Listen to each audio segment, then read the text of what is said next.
मैं आपको मूवी का एक बहुत इमोशनल एक सीन दिखाऊंगा। आप देखिए कि आपको कितना दुख होता है वो देख के। नहीं, ये सॉर्ट आउट नहीं होगा वीर। ये तो हो गया। क्या हो गया जोई? कुछ नहीं हुआ, जिस रिलैक्स। हो गया है वीर। तुम मुझे तंग करने लगे हो। क्या आपको ये डायलॉग सुन के दुख हुआ? इस लाइन को इस मूवी के इमोशनल सीन का पीक मोमेंट की तरह दिखाया गया है।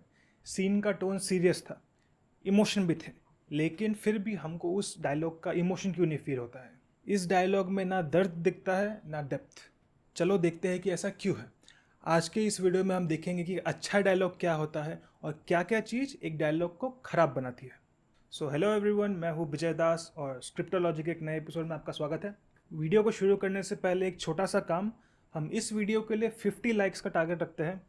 अगर आपको स्क्रिप्ट राइटिंग पसंद है, मूवी एनालाइज करना पसंद है, तो आप ज़रूर इस वीडियो को लाइक करें, इस चैनल को सब्सक्राइब करें और स्क्रीन राइटिंग का जो प्लेलिस्ट है मेरे चैनल में उसको भी ज़रूर देखिए।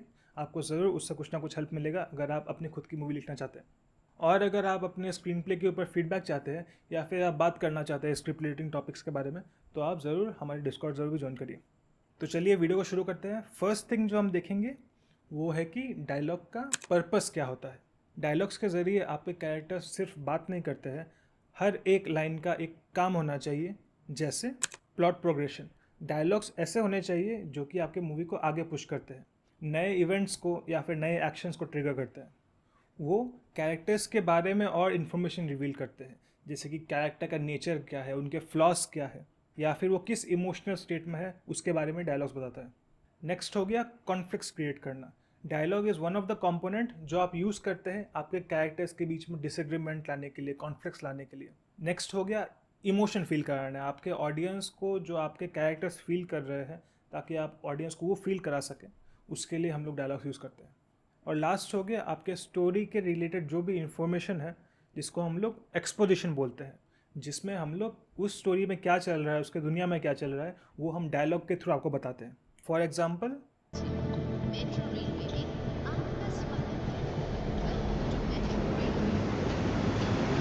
नमस्कार madam. Madam madam I am so sorry, गलती से धक्का लगा। आप ठीक तो है ना? ओह थैंक गॉड, आज तो मैं आपको बचा ली। माय रिफ्लेक्सेस यू नो, कल अगर नहीं बचा पाया तो इस चीज ये तो इतना सिंपल डायलॉग है लेकिन इसकी टोन और सेटिंग ने इसको इतना चिलिंग बना दिया। इससे इस कैरेक्टर की डुअलिटी रिवील होती है, एक सीधा साधा दिखने वाला इंसान लेकिन असली में वो एक कोल्ड ब्लडेड किलर है। तो बैड एग्जाम्पल क्या होगा? Sorry sir. हमारे बिजनेस पे कोई नजर डाले वो हमें बर्दाश्त नहीं। Our business is our business, none of your business. ये डायलॉग बस राइम करने के लिए लिखा गया है, ना कोई इमोशन है, ना कि वो प्लॉट को आगे बढ़ाता है। ये डायलॉग पूरा सरफेस लेवल है, विदाउट एनी डेप्थ। तो आप हमेशा ये चीज़ याद रखिए कि हर एक डायलॉग का एक एम होना चाहिए, एक पर्पस होना चाहिए, नहीं तो वो आपकी मूवी के टेम्पो को बहुत स्लो कर सकता है। नेक्स्ट टॉपिक है कैरेक्टर वॉइस। हर कैरेक्टर की अपनी एक लैंग्वेज और एक टोन होती है। उनका बैकग्राउंड, उनका एजुकेशन, उनका दुनिया को देखने का नज़रिया उनके डायलॉग्स के थ्रू आपको देखने को मिलता है। तो आप ऐसा सोचिए कि कोई अगर आपके उस कैरेक्टर का डायलॉग पढ़े बिना उनका चेहरा देखे, तो क्या उस डायलॉग से ही आपको पता चल जाएगा कि वो कैरेक्टर कौन है? तो ये चीज़ आपको ध्यान में रखना है कि आपके जो कैरेक्टर्स के डायलॉग्स हैं वो यूनिक होने चाहिए टू दैट पर्टिकुलर कैरेक्टर। जैसे कि अगर आप हेरा फेरी सीरीज़ का एग्जांपल लें, तो उसमें हर एक कैरेक्टर जो है वो एक डिस्टिंक्ट तरीके से बात करता है। बाबू भैया के बात करने का स्टाइल ही अलग है, थोड़े से नाइव है वो, थोड़े से ओवर द टॉप बात करते हैं। राजू जो है वो स्ट्रीट स्मार्ट है, सार्केस्टिक तरीके से बात करता है, अपॉर्चुनिस्टिक है। राजू हर बात में जुगाड़ ढूंढता है और उसके डायलॉग्स में भी हमको दिखता है। श्याम जो है वो फॉर्मल है, सिंसियर है, सीधे तरीके से बात करता है वो, इसलिए श्याम का टोन ज़्यादा ग्राउंडेड और प्रैक्टिकल है। अगर आप डायलॉग्स पढ़े बिना उनके चेहरे या फिर उनके नाम के भी, तब भी आपको पता चल जाएगा कि कौन सा कैरेक्टर है जो कि बात कर रहा है। लेकिन अगर आप हाउसफुल 2 का एग्जाम्पल लें, तो उसमें सारे जो कैरेक्टर्स हैं वो सब सेम तरीके से बात करते हैं, सब लोग ओवर द टॉप है, लाउड है, तो उससे डिस्टिंक्शन नहीं आता है कि कौन सा कैरेक्टर क्या बोल रहा है। तो ये एक अच्छा तरीका नहीं है डायलॉग्स लिखने के लिए। तो तुम डायलॉग लिखते हुए हमेशा ये याद रखना, खुद से ये पूछना कि अगर इस सीन से मैं इस कैरेक्टर का नाम हटा दूँ तो क्या ऑडियंस गेस कर पाएगी कि ये डायलॉग किसने बोला है। उसके बाद आता है सबटेक्स्ट। रियल लाइफ में लोग सीधे बात नहीं करते हैं, ज़्यादातर टाइम उनके दिमाग में जो होता है वो डायरेक्टली वो बोलते ही नहीं है। कभी चुप रहते हैं, कभी इनडायरेक्टली बात करते हैं, कभी सार्केस्टिकली बात करते हैं। ज़्यादातर टाइम लोग खुल्लम खुल्ला बात नहीं करते। इसी को कहते हैं सब टेक्स्ट, जो कि टेक्स्ट में नहीं है, मतलब आपके डायलॉग में नहीं है। जो आपका डायलॉग जो बोल रहा है असली में वो कैरेक्टर कुछ और मीन करता है। जैसे इसका अच्छा एग्जाम्पल होगा, वो भेलूपुर है ना? पीलूपुर? हाँ, उसी के थोड़ा आगे। वो प्रेरणा है ना, वो भी वहीं रहती है। तब तो उसके घर का बहाना करके हम आ सकते हैं, बढ़िया रहेगा ना? घर आओगी हमारे? मतलब माँ बाप कुछ बोलेंगे नहीं तुमको? सरफेस लेवल पर डायलॉग सिंपल है, पर अंदर में क्या तुम्हारे पापा मुझे कभी एक्सेप्ट करेंगे? जो फियर है, इनसिक्योरिटी है उस कैरेक्टर की, वो इस डायलॉग में उभर के आती है। वो डायरेक्टली नहीं बोलता है कि उसको डर है कि उसके पापा उसको एक्सेप्ट नहीं करेंगे, लेकिन आपको उस लाइन से, उस डायलॉग से ये बात समझ में आ जाती है। तो इसका बैड एग्जाम्पल क्या होगा? जो फर्स्ट हमने क्लिप देखा था, अगर आपको याद है, उस डायलॉग में वो बस डायरेक्टली उसको बोल देती है कि तुम मुझे तंग करने लगे हो। इसमें कोई सब टेक्स्ट नहीं है, कुछ भी नहीं है। वो जो भी फील कर रही है वो डायरेक्टली बोल देती है। लेकिन अगर आप खुद सोच के देखें, कितने बार आप अपने इमोशन को खुद ऐसे डायरेक्टली बता देते हैं किसी और को, जब आपको बुरा लगता है या कुछ। आप हमेशा या तो कुछ अलग चीज़ बोलते हैं जो आपके दिमाग में है उससे, या फिर आप बोलते ही नहीं है। मुझे लगता है कि अगर वो तुम मुझे तंग करने लगे हो के बजाय बोलती कि मैं तुम्हारे साथ सांस लेना भूल गई हूँ, तो वो बेटर डायलॉग होता। क्योंकि वो सीधा सीधा नहीं बोल रही है कि वो घुटन फील कर रही है, लेकिन उस डायलॉग से आपको समझ में आता है, क्योंकि असली में तो कोई सांस लेना भूलता नहीं है, लेकिन उस डायलॉग से आपको समझ में आता है कि वो क्या फील कर रही होगी उस मोमेंट में। आपको क्या लगता है, जो मैंने डायलॉग सजेस्ट किया है कि मैं तुम्हारे साथ सांस लेना भूल गई हूँ, वो क्या ओरिजिनल डायलॉग से बेटर है? आप कमेंट सेक्शन में मुझे ज़रूर बताइए। सो फॉर सबटेक्स्ट, आप हमेशा ये याद रखिए कि जो भी आपका कैरेक्टर सोच रहा है, आपको वो चीज़ डायरेक्टली बताना ज़रूरी नहीं है अपने डायलॉग के थ्रू। बस उस इमोशन को आपको किसी और डायलॉग के थ्रू आपके ऑडियंस को बता देना है। आप अपने ऑडियंस को सोचने दीजिए, फील करने दीजिए, उनको खुद कंक्लूजन माने दीजिए कि वो कैरेक्टर असली में क्या बोलना चाहता है। Always respect your audience. आप जितना सोचते हैं उनसे वो कहीं ज़्यादा स्मार्ट है। उसके बाद नेक्स्ट जो टॉपिक आता है वो है ऑन द नोज डायलॉग। तो ये जो टॉपिक है ये पिछले टॉपिक से रिलेटेड है। जब आपका कैरेक्टर जो उनके मन में है डायरेक्टली वही चीज़ बोल देता है, जब आपके डायलॉग्स में कोई सबटेक्स्ट नहीं है, तब हम उस डायलॉग को बोलते हैं कि वो डायलॉग बहुत ऑन द नोज है। डायलॉग लिखते हुए आप खुद सोचिए कि अगर कोई एक कैरेक्टर बोलता कि मैं दुखी हूँ क्योंकि तुमने मुझे हर्ट किया है, तो इस डायलॉग में तो कोई सबटेक्स्ट नहीं है, कुछ भी नहीं है, बहुत बोरिंग डायलॉग है। लेकिन कोई कैरेक्टर अगर कहे मुझे नहीं पता था कि मैं इतना खाली भी महसूस कर सकता हूँ, तो ये डायलॉग में ज़्यादा इमोशन है, ज़्यादा सबटेक्स्ट है, क्योंकि वो डायरेक्टली नहीं बता दे रहा है कि वो दुखी है या फिर कुछ है। इमोशन वही है, दर्द वही है दोनों डायलॉग्स का, लेकिन इस डायलॉग में कैरेक्टर सीधा सीधा नहीं बता रहा है कि वो क्या फील कर रहा है, और वही जो चीज़ है वो उस डायलॉग को इम्पैक्टफुल बनाती है। उसका अच्छा एग्जाम्पल होगा द लंच बॉक्स में एक डायलॉग है, मेरी में हमेशा कहा कर, हमेशा कहते कि कभी कभी गलत ट्रेन भी सही जगह पहुंचा देती है।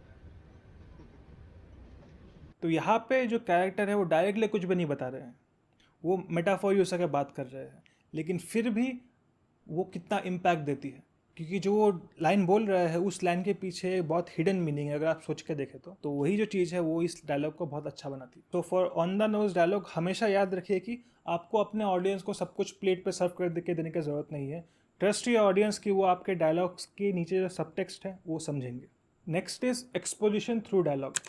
तो एक्सपोजिशन क्या होता है, जो मैंने आपको स्टार्टिंग में बोला था, एक्सपोजिशन वो होता है कि जब भी हम उस मूवी के, उस कहानी के वर्ल्ड के बारे में, उस कैरेक्टर्स के बारे में कोई इन्फॉर्मेशन बता रहे हैं, लेकिन अगर आप ये चीज़ ठीक से ना करें तो वो जो इन्फॉर्मेशन है वो एक लेक्चर की तरह लगने लगेगी, ना कि नेचुरल फील होगी कि वो कैरेक्टर्स बस बात कर रहे हैं। तो आपको उस बात का ध्यान देना चाहिए। जितना हो सके आपको ऑडियंस को ये फील नहीं कराना है कि आपको इन्फॉर्मेशन दे रहे हैं, वो डायलॉग उस मूवी के सीन में नेचुरल फील होनी चाहिए। तो इसका अच्छा एग्जाम्पल क्या होगा, पुलिस और सीबीआई के बीच में जब बातचीत होती है वो केस रिलेटेड इन्फॉर्मेशन सारे ऑडियंस को दिखाती है, लेकिन वो कन्वर्सेशनल फील होता है। आपको कभी भी ये फील नहीं होता है कि वो नेचुरल नहीं है।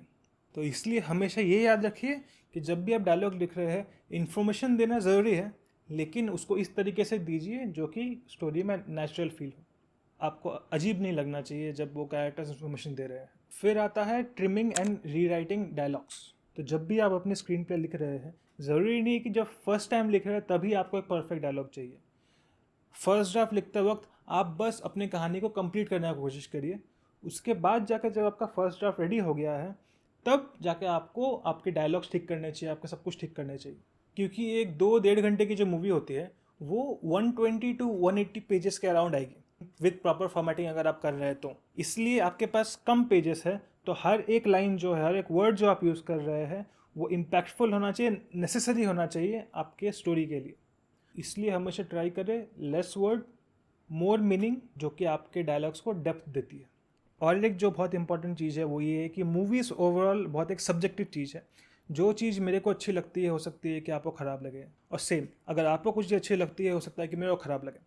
तो इसलिए जब भी आप लिख रहे हैं आपको ये कोशिश करनी है कि आपका जो एम है, आपका जो विज़न है, उसके हिसाब से आपको बेस्ट चीज़ लिखनी है।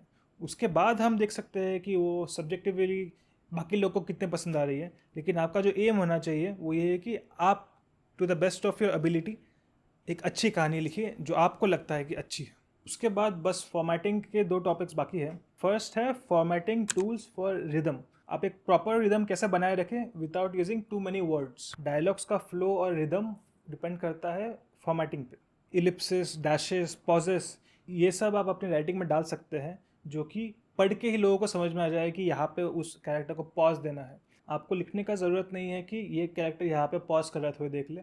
आप वो जो फॉर्मेटिंग टूल्स है उससे ही बता सकते हैं वो चीज़। जैसे कि वेकअप सिड का ये डायलॉग है, तुम कुछ नहीं करते हो सिड।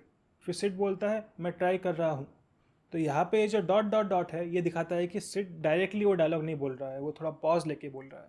तो आपको एक्स्ट्रा एक लाइन में लिखने का ज़रूरत नहीं है कि सिड जो है वो पॉज लेकर डायलॉग बोल रहा है, ये डॉट डॉट डॉट ही बता देता है। और डैश और पॉज आप यूज़ कर सकते हैं अगर आपका कैरेक्टर मिड सेंटेंस में रुक जाता है। वो दिखा सकते हैं कि उस कैरेक्टर ने वो डायलॉग कंप्लीट नहीं किया है, उसको किसी ने कट ऑफ कर दिया है या तो वो खुद ही रुक गया है वो डायलॉग बोलने से पहले। तो इसलिए आप याद रखें कि डायलॉग बस वर्ड का काम नहीं है, जो रिदम है, जो डिलीवरी है वो भी इंपॉर्टेंट है, जो कि आप अपने स्क्रीन प्ले में लिख सकते हैं। लेकिन आपको एक चीज़ जो है बहुत ध्यान रखनी चाहिए कि आप स्क्रीन राइटर है, आप एक्टर नहीं है, आप डायरेक्टर नहीं है। तो जितना हो सके आपको उनको फोर्स नहीं करना है एक तरीके से बोलने के लिए। अगर कोई सीन में बहुत इंपॉर्टेंट है कि उस कैरेक्टर को इस तरीके से बात करना है तब तो आपको लिखना पड़ेगा, लेकिन जितना हो सके एम्बिगियस रखिए, क्लियर मत करिए कि उस डायलॉग को किस तरीके से डिलीवर करना है। वो काम डायरेक्टर एक्टर का है, वो लोग देख के फिर डिसाइड करेंगे कि डिलीवरी कैसी होनी चाहिए। और फाइनल जो टॉपिक आती है वो आती है डायलॉग वर्सेस मोनोलॉग। मोनोलॉग होता है जब भी आपका कोई कैरेक्टर एक लंबी सी स्पीच दे रहा है, तो उस स्पीच के लिए आपको एक प्रॉपर बिल्डअप देना ज़रूरी है। उस स्पीच का मीनिंग होना पड़ेगा उस स्टोरी में। अगर आपके हर कैरेक्टर हर 5-10 मिनट में लंबे लंबे डायलॉग दे रहे हैं तो आपको मोनोलॉग्स फील ही नहीं होंगे। उसका अच्छा एग्जांपल है तमाशा मूवी में, जब रणबीर अपना फुल मोनोलॉग देता है तब हमको वो फील इसीलिए होता है क्योंकि हम पूरे मूवी में देखते आ रहे हैं कि उसका बिल्डअप हो रहा है, वो जो फील कर रहा है, कैसे फील कर रहा है, क्यों फील कर रहा है, और लास्ट में जाकर जब वो मोनोलॉग देता है तब एक आउटबर्स्ट आता है जो कि नेचुरल फील होता है। अगर थ्रू आउट द मूवी हम लोग वो बिल्डअप नहीं देखते तो उस मोनोलॉग का जो इफेक्ट पड़ना चाहिए वो नहीं पड़ता। तो लास्टली एक टिप है ये देखने के लिए कि आपका डायलॉग अच्छा है या फिर नहीं। तो आप क्या कर सकते हैं, जब भी आप डायलॉग लिखें आप वो डायलॉग को खुद बोल के देखिए और सोचिए कि वो आपको सुन के ऑकवर्ड लग रहा है या फिर अच्छा लग रहा है। तो एक अच्छा तरीका है तो चेक कि आपका डायलॉग अच्छा है या फिर ख़राब है। तो आज की वीडियो में बस इतना ही। अगर आपको ये वीडियो अच्छा लगा, अगर आपको स्क्रिप्ट राइटिंग पसंद है तो आप ज़रूर इस वीडियो को लाइक करें, चैनल को सब्सक्राइब करें। हम टारगेट कर रहे हैं 100 सब्सक्राइबर और 50 लाइक्स का, तो ज़रूर आप लाइक करें। और अगर तुमको अपने स्क्रीन प्ले के लिए फीडबैक चाहिए, आपको डिस्कस करना है स्क्रीन प्ले रिलेटेड टॉपिक्स, तो आप ज़रूर डिस्कॉर्ड सर्वर ज्वाइन कर सकते हैं। और मेरे चैनल में जो स्क्रीन प्ले रिलेटेड प्लेलिस्ट है आप वो ज़रूर देखिए। अगर आप इंटरेस्टेड है स्क्रीन प्ले राइटिंग में, अगर आप ट्राई करना चाहते हैं तो आपके लिए वो बहुत हेल्पफुल होगा।